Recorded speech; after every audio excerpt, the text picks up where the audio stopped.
DS ഇറേ.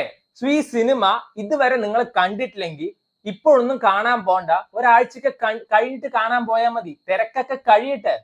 പറയാൻ കാരണമുണ്ട്. കാരണം ഇപ്പൊ കാണാൻ വരുന്നത് കുറെ കോമാളികളാണ്, കിണിക്കാൻ വേണ്ടി വരുന്ന കുറെ കോമാളികൾ. സോ ഈ സിനിമ ജിഎസ് ഇറയുടെ സോള് പറയുന്നത് ആ ഒരു സൈലൻസ് ആണ്. ജംപ് സ്കേഴ്സ് ഉണ്ടാക്കി ആൾക്കാരെ ഞെട്ടിക്കുന്ന പകരം ഒരു ഹൊറർ മൂഡ് ആ സൈലൻസ് വെച്ച് അവർ ക്രിയേറ്റ് ചെയ്യുമ്പോൾ കുറെ എണ്ണത്തിന് കിണി മുട്ടും. കിക്കി സീരിയസ് ആയിട്ടുള്ള സീൻ വരുമ്പോ അവർക്ക് ചിരിക്കാൻ തോന്നും, കുറെ കമന്റ് അടിക്കാൻ തോന്നും. ഇതൊക്കെ എന്തോ മാസ് പരിപാടികളാണെന്നാണ് ഈ ഡാഡി ലെസ് സിൻഡ്രം ഉള്ളവർ അല്ലെങ്കിൽ മൾട്ടിപ്പിൾ ഡാഡി ഡിസോർഡർ ഉള്ള ഇവറ്റങ്ങളുടെ ഒക്കെ വിചാരം. സോ ഞാൻ ഈ സിനിമയുടെ ഫസ്റ്റ് ഷോ പോയി കണ്ടതാണ്. അതിലും ഉണ്ടായിരുന്നു കുറെ അലവലാദികൾ. അവർക്ക് ചിരി വരുന്നു. നിന്റെയൊക്കെ എവിടെ എന്ത് കേറിയിട്ടാണ് ചിരി വരുന്നതെന്ന് എനിക്ക് മനസ്സിലായിട്ടില്ല. Kerala sir 100% literacy sir, civic sense 0 sir.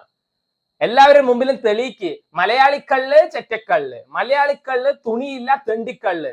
So usually എല്ലാവരും പറയാറുണ്ട് മലയാളി ഓഡിയൻസ് കിടുവാണ്, അവർക്ക് സബ് ടൈറ്റിൽ വെച്ച് മാത്രം അവർ സിനിമ കാണും, ഡബ്ഡ് വേർഷൻ വേണ്ട.